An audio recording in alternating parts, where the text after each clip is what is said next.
Whenever we are talking about animal slaughter for a religious ritual or for magic or anything that requires an animal to be sacrificed, we are talking about spirits who obtain energy from that animal, and in exchange they will do something. So in a ritual of magic or low magic, right, where you have offerings to a particular spirit, or you have candles and incense and chants and everything that you find in those low magic from any culture, low magic rituals, when they have animal sacrifice, it's not to appease a deity. The animal being killed is not gonna satisfy a deity, or it's not gonna have the deity thinking that whoever kills the animal is good, is nice, or deserves whatever because the animal was killed or because they gave an animal. What happens here is the animal being given normally has an etheric body and an astral body as well. So obviously they are physical, semi-physical, and spiritual, right? So when that animal is killed, we are talking about the etheric body of the animal, which is an amalgamation of energies that is going to be absorbed by that spirit responsible for the ritual. Any deity that is deemed elevated or high in the skies is not part of any of these rituals. Those deities, they neither need nor will they ever require the killing of anything, right? So we are talking about spirits of people who are working in the astral realms, right? So whenever there is a ritual, right, in magic, any type of magic, from Europe, from Africa, from the United States, from Asia, we are talking about the same thing. We're talking about spirits who will absorb that etheric body. The etheric body, again, is a glue that bonds together the astral body and the physical body. This glue obviously is energy. It's full of energy, etheric energy. In other words, physical and semi-physical and spiritual energy. So it's an amalgamation of things. It's too subtle to be considered physical and too dense to be considered spiritual. So it's like this energy that gives life and potency to whatever, right? So that's why these spirits need that. They don't have, let's say, power over the astral bodies of the animals. So upon being killed, those animals as astral bodies, they go elsewhere. Either they are rescued, to quick reincarnation, or they go to a astral colony. And I have another video about astral colonies here. Or they just leave the premises, let's say, right? And that astral body has no energy, that spirit needs. Remember, that spirit needs energy that is semi-physical, so that the spirit has power, to act here on earth. The spirits there on the spiritual plane, they have powers, maybe depending on the spirit, on that plane, on that dimension, let's say, right? So when the energy is semi-physical, it gives them so much strength as though they are alive, so they can act in here and make things here, right? So when they absorb that energy from the animal, right, upon being killed, then that's when they have the energy, right? So it's not, so again, so the killing of an animal in a ritual is not to glorify a deity, or or even to give a present. It's solely for specific spirits with very, let's say, mysterious intentions to absorb that energy. As I said, that energy gives them power, but also not power, not only like for themselves, but for them to fabricate whatever you need, in case they actually do what you wanted, So they will build a thought form depending on your petition. They will build, create, fabricate a thought form, and they will, impregnate the thought form with energy, that semi-physical energy. And that's why the thought form is going to become so magnetic that it's going to start attracting and moving things in the physical universe. And that's why they ask for these animals to be given to them. And then you ask, well, but if they do that to those animals, why don't they just go to a slaughterhouse and go there and absorb these energies? Well, they do. They also go to slaughterhouses and they absorb their energy. But the thing is, when you are giving the animal yourself, when you got an animal, when you are offering the animal, they have the ownership of the animal. So the animal is only there, so it's not like to any other spirits come and grab a bit of their energy. There's actually it's because normal people, common people won't see it, but if you can go and see, and you are psychic and you see what's happening there, you see that there's like some sort of like halo around the offering that won't allow any other spirit to get close to that body with etheric energy hovering.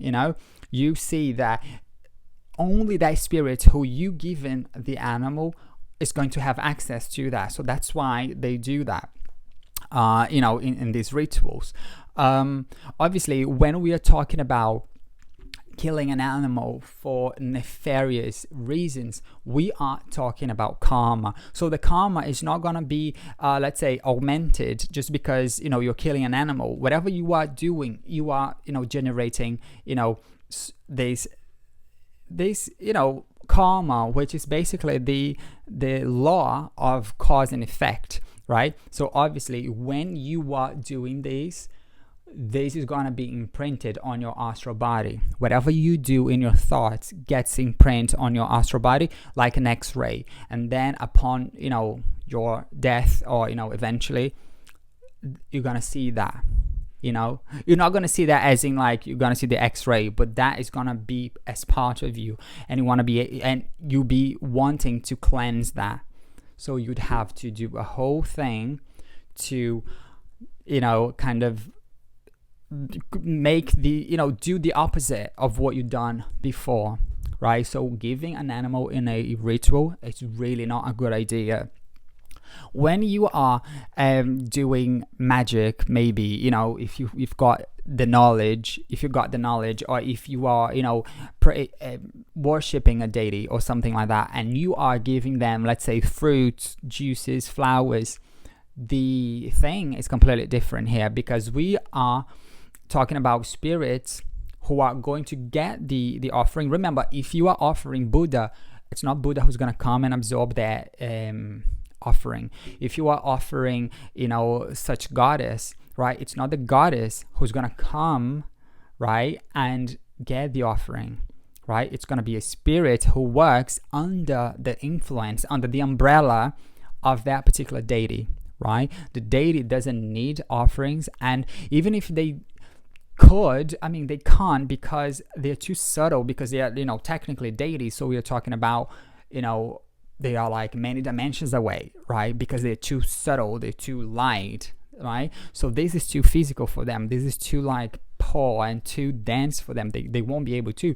But a spirit who works under the influence, a benevolent spirit, right, will be able to absorb that and work on your behalf, and even maybe connect you further with the vibrations from the deity, right? So that spirit will absorb the offerings. Remember, they will not eat the fruit, they will not smell the flowers, they will not drink the juice.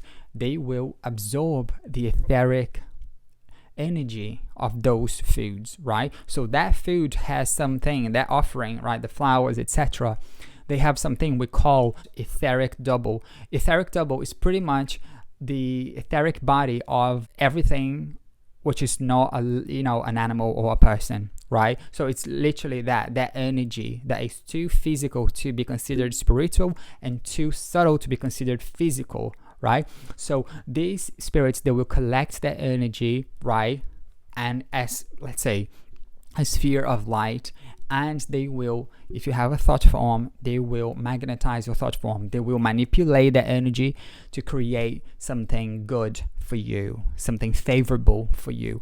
And if you want to get closer to the deity, they will magnetize that energy based on the vibrations of the deity, and they pour that over you. So you know what I mean? They will do that, right? And there's nothing dirty about that.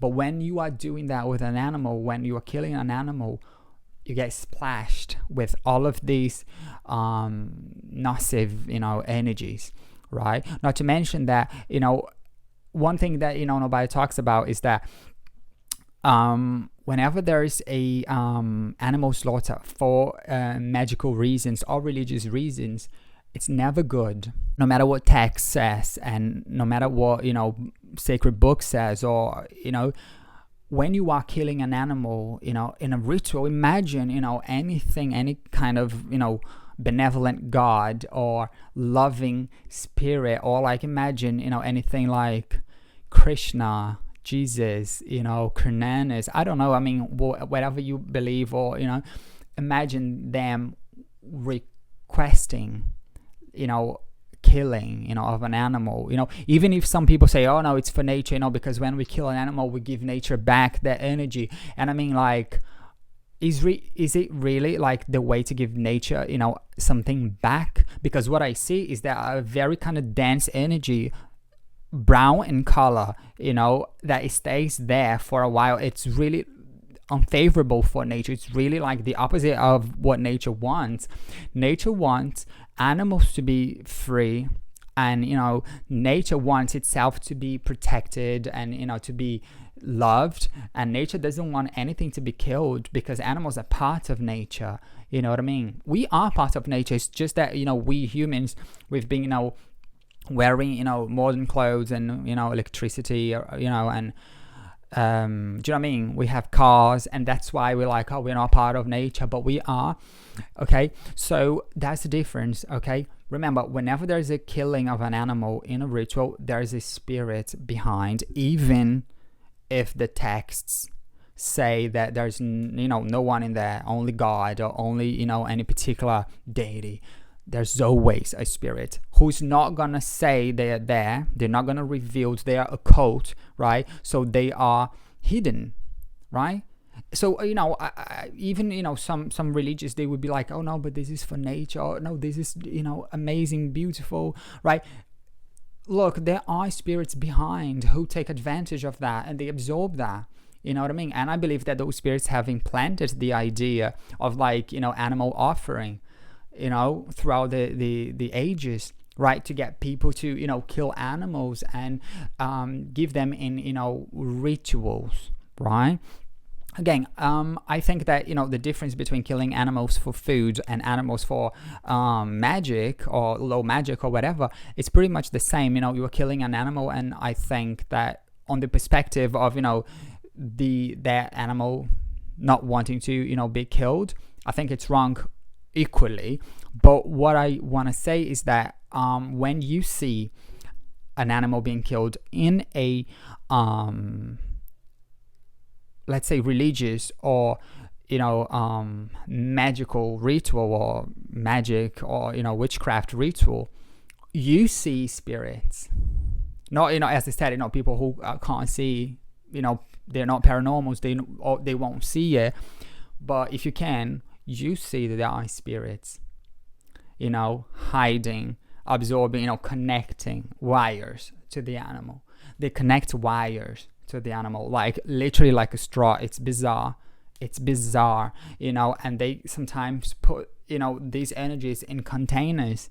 It sounds so crazy, like no, this is like a movie, it's you got to see it. Anyways, it's wrong, right? Killing animals is wrong, especially in rituals like that. So next time that you want to do any offering, I believe that most people won't kill animals, but if you want to do offerings, look, fruits and flowers will work wonders, right? So give your deity, right, the flowers they normally would like, if that nature, right, as in compatibility, right? So give them flowers and fruits and juices and make it beautiful, you know what I mean? Colorful candles, things like that, whatever they want, or any type of fruit or foods they like, in a specific part of nature where that deity is more compatible with, right? That's what I mean. So you see that that's going to work wonders, right? But animals being killed for whatever, like for the exchange of a favor, actually it's not for the reasons you think, so that's what I wanted to talk about today. I am not gonna be like, oh, disclaimer, I'm not offending any religion. Look, I just think that religions or sects that kills animals are not doing the right thing, because they think that